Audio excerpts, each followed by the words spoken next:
নমস্কার, স্বাগত আপনাদের সবাইকে ব্যবহারিক জীবনে জ্যোতিষ অনুষ্ঠানে। একটা ইংরেজি শব্দের সঙ্গে আমরা পরিচিত, মর্নিং শোজ দ্য ডে। অর্থাৎ তার মানে আপনারা জানেন যে সকালবেলাটা দেখলে আমরা বুঝতে পারি যে সারা দিনটা কেমন যাবে। অনেক ক্ষেত্রে হয় না ঠিকই, কিন্তু একটা বিষয় আপনাদেরকে অবশ্যই মাথায় রেখে দিতে হবে যে মানুষের জীবনে কিন্তু অবশ্যই এই কথাটা সত্য। কেন সত্য? তার কারণ আপনার যে কোনো রকমের সিমটম এটা বলে দিতে পারে যে আপনার কী ধরনের সমস্যা আসতে পারে। এটা অ্যাস্ট্রোলজিক্যালি প্রুভড, এবং সেখানে দাঁড়িয়ে আমরা যদি অ্যাস্ট্রোলজিকে কাজে লাগাই তাহলে কিন্তু তার আমরা রিকভার করতে পারি, তার সেই জায়গা থেকে আমরা বেরিয়ে আসতে পারি। এবং আমাদের স্ট্রাগল করার যে জীবন, সবাই বলে যে ভেরি স্ট্রাগল ফুল লাইফ, খুব কন্ট্রোভার্সিয়াল লাইফ, এই জায়গাগুলো থেকে আমরা কিন্তু বেরিয়ে আসতে পারি। তাহলে আমরা সিমটমকে কি করে কাজে লাগাতে পারি, অর্থাৎ লক্ষণ জ্যোতিষের গুরুত্বপূর্ণ ভূমিকা মানুষের জীবনের হরোস্কোপের উপর কতটা পড়ে এবং আপনি তার থেকে কতটা বেটারমেন্ট পেতে পারেন, এই নিয়ে আমরা গত সপ্তাহেও গত যে প্রোগ্রাম সোমবার রাতের বেলাও আলোচনা করেছিলাম। আজকেও তার কন্টিনিউশনে থাকবো। অনেকেই ভাবছেন যে প্রশ্নগুলো থাকবে, তো কথা দিচ্ছি থাকবে, এবং সেখান থেকে আন্তরিকভাবে স্বাগত জানানো আমাদের উপস্থিত রয়েছেন institute of Krishnamurthy stellar astrology and Vedic কালচারের প্রতিষ্ঠাতা, বাদশাহ রিফর্মার এবং বিশ্লেষণে কৃষ্ণমূর্তি পদ্ধতি বইটির লেখক আচার্য পণ্ডিত দেবদত্ত। স্বাগত জানাই দেবদত্তদাকে। দেবদত্ত, আমরা ওই আলোচনাতে কন্টিনিউশন করবো আর কি। হ্যাঁ, তো কোন আলোচনা হচ্ছে আমি তো জানি যে এই জায়গাটা একটা কনফিউশন তৈরি হবে, যে প্রশ্ন থাকবে কিনা। নিশ্চিতভাবে থাকবে, কিন্তু যে সিমটম লক্ষণ দেখে মানুষকে যেটা বেটারমেন্ট আপনি বলছেন যে ভীষণ ইম্পর্টেন্ট। ডেফিনেটলি আমি আগের দিন থেকেও যেটা নিয়ে আমি আলোচনা করছি সেটা নিয়ে আমি আবার শুরু করব। তার কারণ হচ্ছে আগের দিন অল অফ সাডেন শুরু করেছিলাম বলে মোটামুটি অনেকেই প্রচুর ফোন এসছে যে আবার যেন অনুষ্ঠানটাকে যেন আবার শুরু থেকে শুরু করা যাকে বলে আর কি। তো সেই জায়গাটাতে আজ আমি এই সিরিজ ধরে যেটা নিয়ে আমি আলোচনা করব সেটা হচ্ছে বাচ্চাদের থেকে আরম্ভ করে একদম ধরুন পূর্ণবয়স্ক বা প্রাপ্তবয়স্ক বলুন বা বয়স্কদের মধ্যে সিমটম ওয়াইজ কী কী ক্ষেত্রে কোন কোন কারণের জন্য কীভাবে চেঞ্জেস আসতে পারে, কেন এটা নিয়ে আলোচনা করা। তার কারণ হচ্ছে আপনার কাছে সবসময় যে আপনার হাতের কাছে জন্মছক থাকবে তার কোনো গ্যারান্টি নেই।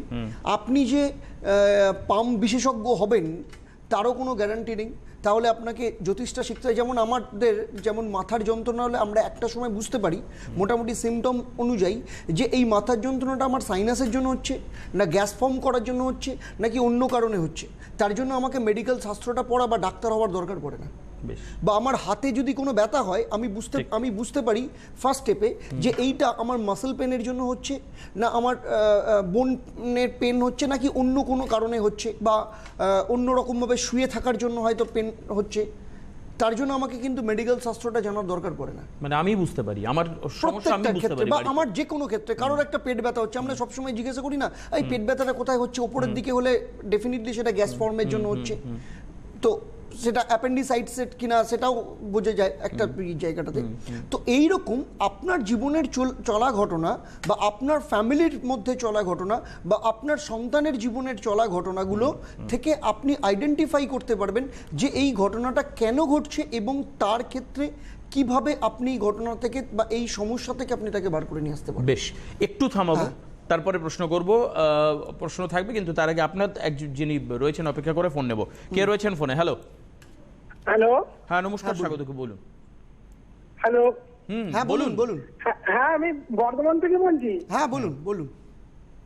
হ্যাঁ, আমার ডেট অফ বার্থ হচ্ছে 28 মে 1993। 1993। কি নাম? সুমন চক্রবর্তী। সময়? হ্যাঁ, 3:35 দুপুর। কোথায় জন্ম? বর্ধমান। বর্ধমানে জন্ম, দুপুর 3:35। তার মানে শুক্রবার ছিল তো?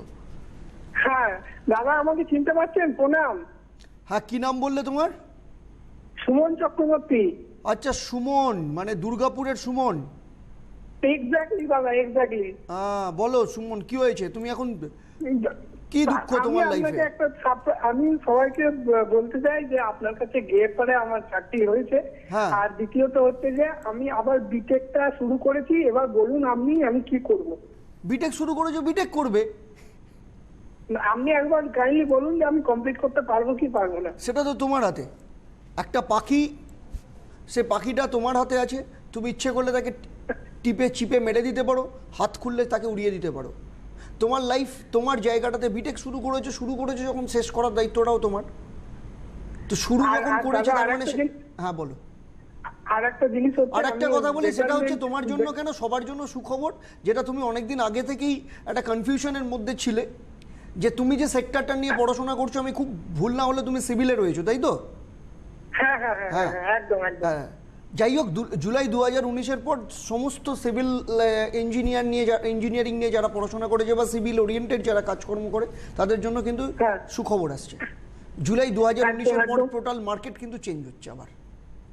আর ঠিক আছে। আর দাদা বলছেন হ্যাঁ, নতুন বলো। বেটারমেন্ট পাচ্ছি, আপনি তো বারবার বলছেন যেতে পছন্দ করছেন, তো কি করবো, যাবো? কোথায় যেতে? বেটারমেন্ট পেলে পরে কি যাবো, না এখনো স্টে করে যাবো শেখো। এখানে? আমি কাজ- থাকতে সেই দিনও যে কথাটা বলেছি, এখনও সেটা বলেছি, পয়সার ওপর ফোকাস করো না, কাজ শেখার ওপর নজর দাও। তোমার যা বয়স, সারা জীবন পড়ে আসে পয়সা রোজগার করার জন্য, শেখার জন্য সারা জীবন পড়ে নেই, ঠিক আছে? শেখো হ্যাঁ হ্যাঁ হ্যাঁ। একদম, মানে জুতো সেলাই থেকে চণ্ডীপাঠ অবধি যে তুমি সেক্টরে রয়েছো সেখানে প্রত্যেকটা জায়গা শেখো।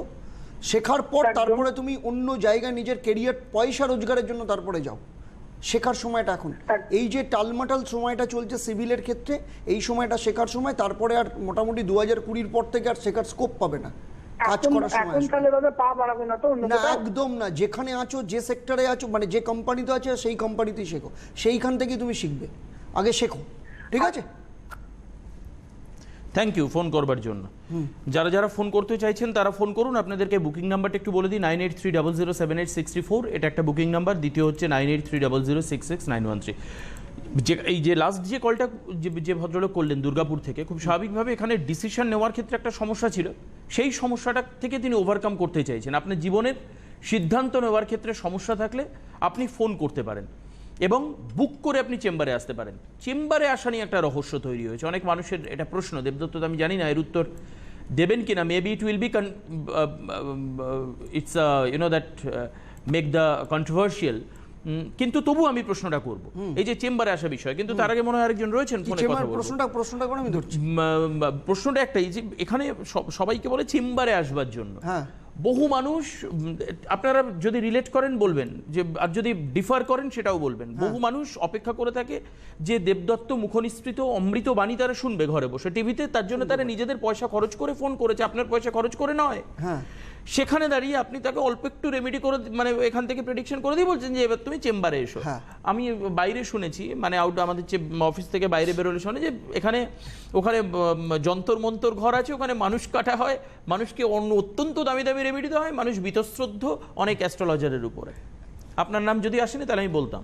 হ্যাঁ, তো হতে পারে আমার নামও এসছে, সেটা তুমি না না না না না আমি বলতাম, এটা একদম মানে নির্লজ্জ প্রশ্ন আর কি, আমি করতাম নিশ্চয়ই। আমি তো এই ব্যাপারে প্রশ্নের কোনো ইয়ে করি না, মানে আমার প্রশ্নটা স্ট্রেট অ্যাওয়ে দেবদত্তদার কাছে তাই, যারা আপনারা দেবদত্তর ভীষণভাবে খুব মোল্ড স্পেকটেটার্স রয়েছেন তাদেরও বলি, আপনিও তো অনেকে বলেছেন যে এটা চেম্বারে আসতে হবে। আমি শুনেছি এখানে বসে, তার সত্যতা আমি প্রমাণ আমি, যে চেম্বারে আসতে হবে, না হলে এখনই কিন্তু আপনাকে এখানে অনলাইনে বলা সম্ভব নয়।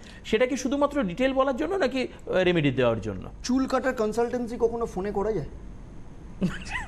আশ্চর্য, একটা উল্টো প্রশ্ন, প্রশ্নের উল্টো প্রশ্ন। আমি জিজ্ঞেস করছি।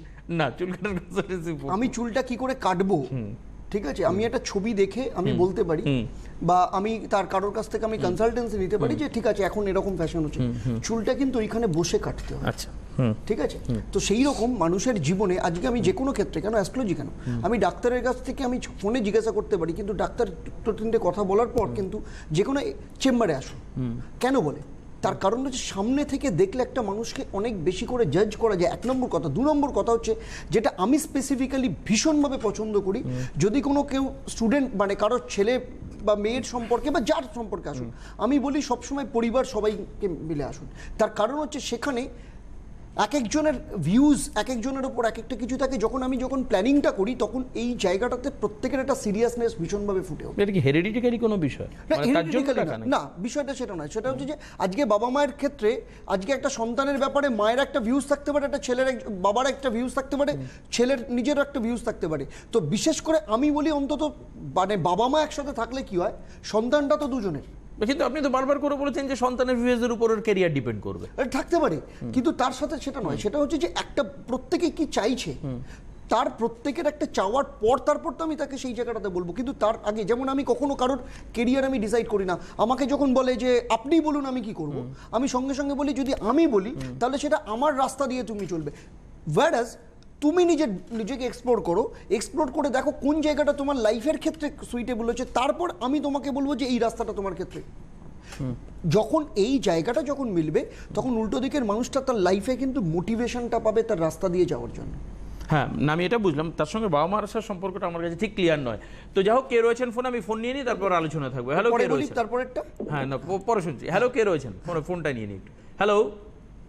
हेलो, हाँ, नमस्कार, स्वागत है, क्या बात कर रहा हूँ जी। हाँ बोल। हाँ, मेरा जन्म तारीख है 3 जनवरी 1971। আরেকবার বলবেন একটু। 3 जनवरी 3 जनवरी 1971 71। और जन्म स्थान है चेन्नई। हाँ बुझতে পারছি না একটু। চেন্নাই। और চেন্নাই मेरा जन्म टाइम है 12:05 दोपहर को, संडे। संडे 12:05 दोपहर को। दोपहर को 12:05। क्या नाम है आपके? क्या नाम है? नाम क्या है? मेरा नाम है दिलीप शर्मा। संडे था। हाँ, संडे का जन्म है और मेरा नाम है दिलीप शर्मा। मेष लग्न मीन राशि। हाँ राइट, करेक्ट दादा। इसके पहले किसी के पास गए जानते हैं आप? नहीं, मैं कॉल किया लगा नहीं, लेकिन आपसे भी जानना चाहता हूँ।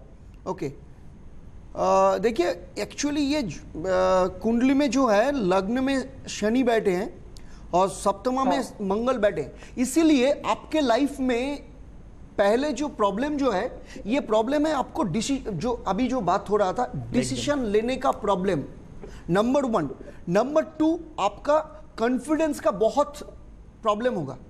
कोई भी डिसीजन लेने के लिए जितना भी कॉन्फिडेंस होना चाहिए ना, कॉन्फिडेंस में कोई ना कोई जगह में आपका सेल्फ इमेज में प्रॉब्लम आएगा।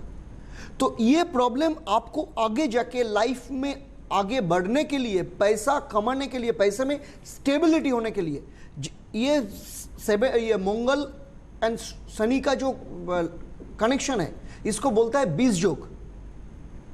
हेलो दादा, आपने करेक्ट बोला एकदम। मैं इतना संघर्ष करना पड़ता है कि पूछो मत। हाँ तो मैं मतलब ना योग्यता पूरा है और गुरु कैपेबिलिटी है, और गुरु जो होता है ना, गुरु लाइफ में ताकत लगाने के बाद भी तकलीफ होता है। हाँ, गुरु जो होता है ना, गुरु हमेशा लाइफ में स्टेबिलिटी लेके आता है, ठीक है। ये जो गुरु शुक्र के साथ बैठा हुआ है एक साथ, ठीक है। तो इसीलिए आपको लाइफ में बहुत पैसा गंवाने का मतलब गंवाएंगे आप। तो आपको पहले जो करना चाहिए मंगल को ठीक करना है और गुरु को ठीक करना है। ये दोनों काम आप कर लीजिए, आपका लाइफ में स्टेबिलिटी आ जाएगा, ठीक है। हाँ दादा, आपने एकदम एक्सैक्ट बोला। मेरे जो शत्रु पक्ष है बहुत स्ट्रांग है, मतलब ना हाँ, तो क्योंकि लग्न में इंडिया वैसे वो मेरा शत्रु पक्ष बहुत स्ट्रांग है। गुरु अगर सही नहीं होगा तो जिंदगी में ऐसा प्रॉब्लम आता है, ठीक है। Thank you very much. आप एक काम कीजिए दादा, जो बुकिंग नंबर है उस पर आप बुकिंग कीजिए। बुकिंग करने के बाद आपको चेंबर कंफर्म किया जाएगा और आप आ जाइए चेंबर पर। ये जो कॉम्प्लिकेशंस है ये बाएं हाथ का खेल है देवदत्तदा के लिए, वो कर देंगे। ऐसा मत बोलो। नहीं, जितना भी बड़ा आपका एनिमीज है कोई बात नहीं, आप सीधा तरीका से चले और सीधा डेस्टिनेशन पे आए तो I think it will not be the biggest problem for you to make over from that critical situation. It's my believe personally. I don't know. हाँ, দেখুন আমরা এই প্রশ্ন করি বলে দেবদত্ত আমার উপর ক্ষিপ্ত হয়ে থাকে, যদি কিছু ইনসাল্টিং হয় তো আপনারা দেখে নেবেন আপনাদের মতন করে। না, আরেকটা জিনিস হচ্ছে যেটা বলছিলাম খুব ইম্পর্টেন্ট, কেন বাবা মাকে দরকার লাগে। আমি যখন কারোর সম্পর্কে যখন লাইফের প্ল্যানিংটা করছি, আমি এক্সপেক্ট করি যে উল্টো দিকের যিনি আসছেন তারাও সেই জায়গাটাতে সিরিয়াসলি সেই জায়গাটাকে হ্যান্ডেল করুন। সেই জন্য বাবা মা মানে বাবা মাকেই দরকার লাগে। একটা বাচ্চার লাইফে, একটা সন্তানের লাইফের যখন প্ল্যানিং হয় তখন বাবা মা মানে বাবা মা। হাজব্যান্ড ওয়াইফের ক্ষেত্রে যদি বিয়ে হয় তাহলে হাজব্যান্ডের ক্ষেত্রে যদি হয় তাহলে ওয়াইফকে আসতেই হয়, ওয়াইফ যদি থাকে তাহলে হাজব্যান্ডকে আসতে হয়। তার কারণ হচ্ছে একটা সংসার একার দ্বারা হয় না, দুজনে একসাথে হয়। আচ্ছা, না মানে রেমেডি তো হবে একজনেরই, মানে একজনের রেমেডি প্রবলেমে দেবো কিনা সেটা পরের ব্যাপার। না যদি হয়, আমি তর্কের খাতিরেও হ্যাঁ সেটা হবে, কিন্তু কথাটা হচ্ছে ধরুন অ্যাডজাস্টমেন্টের জন্য আসতে হবে। শুধু অ্যাডজাস্টমেন্টের জন্য না, ধরুন আপনি এসেছেন, আপনার ক্ষেত্রে কেরিয়ার নিয়ে কোনো একটা সমস্যা হচ্ছে, এবার আপনার শুধু কেরিয়ার কেন, আপনার কিছু কিছু জায়গাতে আপনি হয়তো যেটা জানেন না সেটা হয়তো ছোটবেলা থেকে আপনার বাবা মা আপনাকে দেখেছে। আচ্ছা, এবার আপনার বাবা মার সাথে যখন কথা বলবো তখন কিছু কিছু জায়গাগুলো আমার ক্লিয়ার হতে সুবিধা হবে, তো তখন কি হয়, তখন প্ল্যানিংটা শুরু হয়। কেন দরকার সেটা নিয়ে আমি আজকে শুরু থেকে শুরু করছি। আচ্ছা, সেটা হচ্ছে আমাদের জীবনের যে কোনো কিছু সমস্যা শুরু হয় কর্টিয়াল থেকে। কর্টিয়াল কাকে বলে?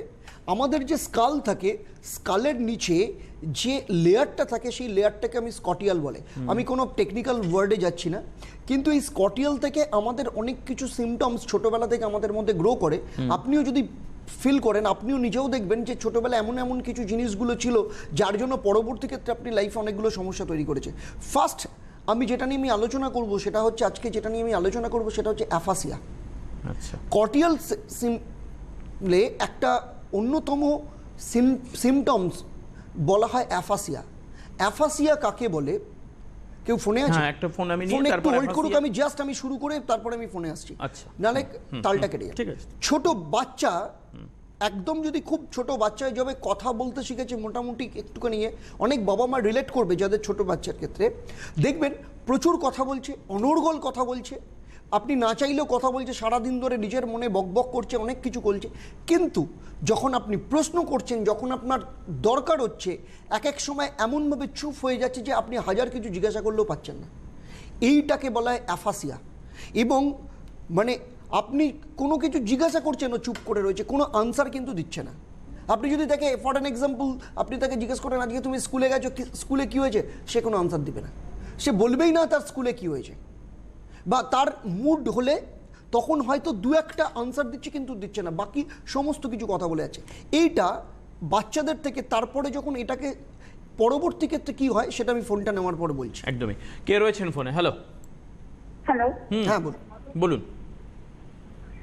আমি বারাসাত থেকে কথা বলছি। বারাসাত থেকে? হ্যাঁ হ্যাঁ, বারাসাত থেকে। হ্যাঁ হ্যাঁ, বলুন বলুন।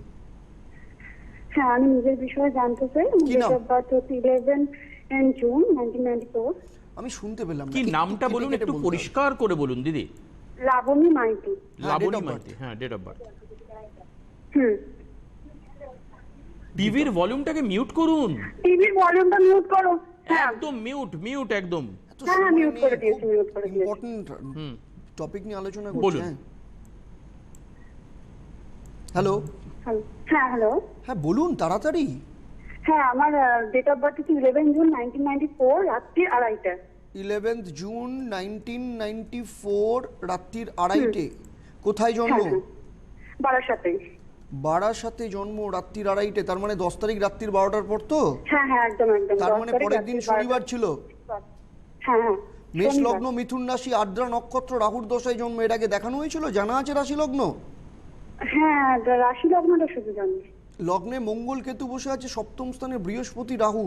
প্রথম কথা, জীবনে কোনো কাজই ঠিক মতো হবে না, প্ল্যান ওয়াইজ তো হবেই না, মানে কোনো কিছুই মানে এক সূত্রে বাঁধা যেটাকে বলে, জীবনটাকে যেভাবে প্ল্যান ওয়াইজ চলা উচিত, কেরিয়ারের ক্ষেত্রে, রিলেশনের ক্ষেত্রে, যে কোনো ক্ষেত্রে, সব জায়গাতে কোথাও না কোথাও পুরোপুরি ঘেঁটে যাবে। আর দ্বিতীয় কথা হচ্ছে মেন্টাল ডিপ্রেশনে ভীষণভাবে ভুগবে। হ্যাঁ হ্যাঁ, একদম ঠিক আছে, তার কারণ হচ্ছে মঙ্গল কেতু বসে আছে, সপ্তম স্থানে বৃহস্পতি রাহু। আর সব থেকে বড় কথা হচ্ছে শুক্র বৃহস্পতি দৈত্যগুরু যোগ। লাইফে কিন্তু বিশেষ করে রিলেশন, ম্যারিড লাইফ, এই জায়গাগুলোতে কিন্তু ভীষণভাবে ডিপ্রাইভ হতে হবে। ঠিক আছে, তো এখন প্ল্যান কি? কেরিয়ার নিয়ে আদৌ কোনো প্ল্যানিং আছে? সার্ভিসের জন্য এক্সাম দিয়েছি, রিটেনটা পাস করেছি, আমি কি পাবো? মানে কোনো কি জব আছে? প্রথম কথা হচ্ছে সপ্তম স্থানে বৃহস্পতি রাহু বসে আছে, দুটো জায়গাতে খুব ইম্পর্টেন্ট। এটা কিন্তু খুব ইম্পর্টেন্ট। আমি জানি না এর আগে কোনো এক্সপিরিয়েন্স হয়েছে কিনা, কোনো মক টেস্ট বা ইন্টারভিউর ফেস করার কোনো এক্সপিরিয়েন্স আছে? হ্যাঁ বলুন আবার। মক টেস্ট বা ইন্টারভিউ ফেস করার মতো কোনো এক্সপিরিয়েন্স আছে এর আগে? না না না, কোনো নেই। ফার্স্ট টাইম আমি এক্সাম দিলাম আর রিটেন পাস করেছি। খুব সাবধান কিন্তু, কারণ আমি খুব ভুল না হলেও স্কুল লেভেলে যখন ওরাল হতো সেখানেও গিয়েও কিন্তু কোথাও না কোথাও একটু সমস্যা হতো। ও মানে ওরাল টেস্ট যখন হতো, যখন 1-on-1 কোনো কোয়েশ্চেন আনসার হচ্ছে বা কোনো জায়গাটাতে হচ্ছে, সেখানেও কিন্তু কোনো না কোনো ক্ষেত্রে সমস্যা হওয়ার কথাই জন্মচোখে। রিটেন পরীক্ষায় যে নাম্বারটা পাওয়া পাওয়া হয়েছে ওরাল পরীক্ষায়, কিন্তু সেই জায়গাটাতে সবসময় কিন্তু সমস্যা তৈরি করেছে, তাই তো? হ্যাঁ হ্যাঁ একদম ঠিক। তো এই জায়গাটা আমি বারবার বলছি, রিটিন পরীক্ষাটা এখানে ইম্পর্টেন্ট নয়, ইম্পর্টেন্ট হচ্ছে এখানে কিন্তু ওরাল বা ভাইবার ক্ষেত্রে খুব সাবধান। এবং সপ্তম স্থানে বৃহস্পতি রাহু যেহেতু বসে আছে, এই জায়গাগুলোকে কিন্তু খুব ইয়ে হবে, না হলে কিন্তু কানের কাছ থেকে কিন্তু মানে সুযোগ বেরিয়ে চলে যাবে, ঠিক আছে? ওকে ওকে, থ্যাংক ইউ। এগুলো একটু কনসিয়াসলি আপনাকে স্টেপ নিতে হবে, না হলে কিন্তু বিপদ আগামী দিনে। আজকের বুকিং যে নাম্বার, যারা সরাসরি কথা বলতে পারেনি তারা বুকিং নাম্বারে ফোন করে নিন 9830078664, 9830066913। কলকাতায় প্রত্যেক সোমবার সিথির মোড়ে চেম্বার থাকে, প্রত্যেক বুধবার গড়িয়াহাটে চেম্বার থাকে। 16 August Agartala, 23 August Baharampur, 28 August Tamluk, 30 August খড়গপুরে চেম্বার রয়েছে, 31 আগস্ট গৌহাটি, 1 সেপ্টেম্বর কোচবিহার এবং 2 সেপ্টেম্বর আবারও ফার্দার শিলিগুড়ির চেম্বার রয়েছে। আলোচনা, হ্যাঁ, যেটা বলছিলাম, এই ধরনের ক্ষেত্রে যারা মোটামুটি কি করে বুঝবেন যে আপনার বা আপনার সন্তানের কারোর অ্যাফাসিয়ার প্রবলেম আছে? দেখবেন, আপনি যদি আপনার সন্তানকে যদি খুব ভালো করে লক্ষ্য করেন, একটা জিনিস খুব ইম্পর্টেন্ট, সেটা হচ্ছে দেখবেন তার হ্যাবিটটা না, তার শোয়ার হ্যাবিট, তার বসার হ্যাবিট দেখবেন তার বাবার মতো অনেকটা। বাবার এমন কিছু কিছু শোয়ার একটা হ্যাবিট আছে যেটা ওর মধ্যে, সেটা ছেলে হোক বা মেয়ে হোক, সেই হ্যাবিটটা কিন্তু শোয়ার ক্ষেত্রে কিন্তু সেই হ্যাবিটটা কিন্তু থাকবে, নাম্বার 1। নাম্বার 2 যেটা, সেটা হচ্ছে হাতের এই কবজিটা দেখবেন একটু অপেক্ষাকৃত একটু চওড়া হবে। এটা এইবার যখন বাচ্চাটা যখন আস্তে আস্তে যখন বড় হচ্ছে, ধরুন ক্লাস 6-7 এই জায়গাটাতে যখন পড়াশোনা করছে, এই জায়গাটাতে যখন আসছে, তখন দেখবেন যেটা সবথেকে ইম্পর্টেন্ট, যে জায়গাটা ও কিন্তু আস্তে আস্তে কোথাও না কোথাও একটু ইন্ট্রোভার্ট হয়ে যাচ্ছে, এবং যত বড় হচ্ছে তত নিজেকে গুটিয়ে নেওয়ার একটা টেন্ডেন্সি ভীষণভাবে থাকে। এবং অনেক ক্ষেত্রে দেখবেন মোটামুটি 14-15 বছর বয়স হয়ে গেছে আপনার সন্তানের, দেখবেন লোকের সাথে, বাড়িতে যদি লোক আসে নিজে আলাদা হয়ে যায়, লোকের সাথে ইন্টারাক্ট না করা, সোশ্যালাইজডভাবে ইন্টারাক্ট না করা, এই জায়গাগুলো কিন্তু ভীষণভাবে তৈরি হয়। এবং পরবর্তী ক্ষেত্রেও যখন কেরিয়ার তৈরি করতে যায়, তখনও কিন্তু যে কোনো ক্ষেত্রে, ধরুন যে কোনো কম্পিটিটিভ এক্সামিনেশনের ক্ষেত্রে বা যে কোনো ইয়েতে দেখবেন সবসময় দেখবেন একটা নার্ভ ফেল করার একটা টেন্ডেন্সি থাকে। আর এই যে ইন্টারভিউ বা এই ধরনের ক্ষেত্রে দেখবেন সবসময় দেখবেন পিছিয়ে পড়বে, সবসময় নিজেকে না আস্তে আস্তে দেখবেন গুটিয়ে রাখার টেন্ডেন্সি থাকবে। দেখবেন স্কুলে যাচ্ছে বা যেখানে সবাই মিলে রয়েছে, সেখানে ও আলাদা করে কোনো না কোনোভাবে সেক্লুটেড হয়ে থাকে। এবং আরেকটা কথা খুব ইম্পর্টেন্ট, অ্যাফাসিয়ার প্রবলেম যদি থাকে একটা সময়ের পর, মোটামুটি ধরুন এই 55, 40, 45 বা 50-55 বছর বয়সের পর অধিকাংশ ক্ষেত্রে এই ধরনের মানুষ কিন্তু অ্যালজাইমার প্রবলেমে ভোগে। আচ্ছা, ঠিক আছে? তো এই জায়গাগুলো একদম ছোট থেকে, এর কেউ ফোনে আছে? না, হ্যাঁ একজন রয়েছে ফোনে। হ্যালো, কে এরপরে রয়েছে? আমি খাবার হ্যাবিট নিয়ে বলবো যে এই ধরনের যাদের অ্যাফাসি আছে তাদের খাবার হ্যাবিট দুর্দান্ত, শুনবো। কে রয়েছেন ফোনে? হ্যালো হ্যালো হ্যালো, নমস্কার, দুর্গাপুর থেকে বলছি। বলুন। হ্যাঁ, বলছি আমি আমার সম্বন্ধে একটু জানতে চাইছি। হ্যাঁ বলুন। হ্যাঁ, আমার 1987 9 ডিসেম্বর 9th ডিসেম্বর 1987 সকাল 6:20। কোথায় জন্ম?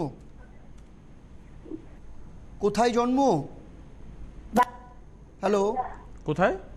বাঁকুড়া। হ্যালো, বাঁকুড়া। বাঁকুড়ায় জন্ম। কি নাম? বুধবার ছিল।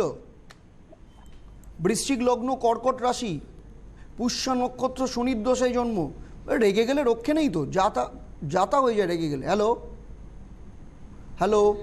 হ্যালো, ফোন নেই, হাতে সময়ও নেই। আজকে আমাদেরকে পরের অনুষ্ঠানের দিকে নজর রাখতেই হবে, অবশ্যই রাখতে হবে, কারণ যে বিষয়গুলো নিয়ে আলোচনা হচ্ছে আমার মনে হয় এর সঙ্গে ক্লোজলি রিলেটেড কোনো বিষয় অ্যাস্ট্রোলজিতে এর আগে কখনোই কোনো অনুষ্ঠানে আলোচনা হয়নি। আজকের মতো বিদায় নিচ্ছি, অবশ্যই পরের অনুষ্ঠানের দিকে নজর থাকবে, ব্যবহারিক জীবনে জ্যোতিষ অনুষ্ঠানের দিকে। নমস্কার আপনাকে, নমস্কার আপনাদের সবাইকে। Institute of Krishnamurthy stellar astrology and বৈদিক কালচার একটি আধুনিকতম জ্যোতিষ শিক্ষা প্রতিষ্ঠান। কৃষ্ণমূর্তি পদ্ধতি, হস্তরেখা, ভারতীয় ও বৈদেশিক বাস্তুশাস্ত্রের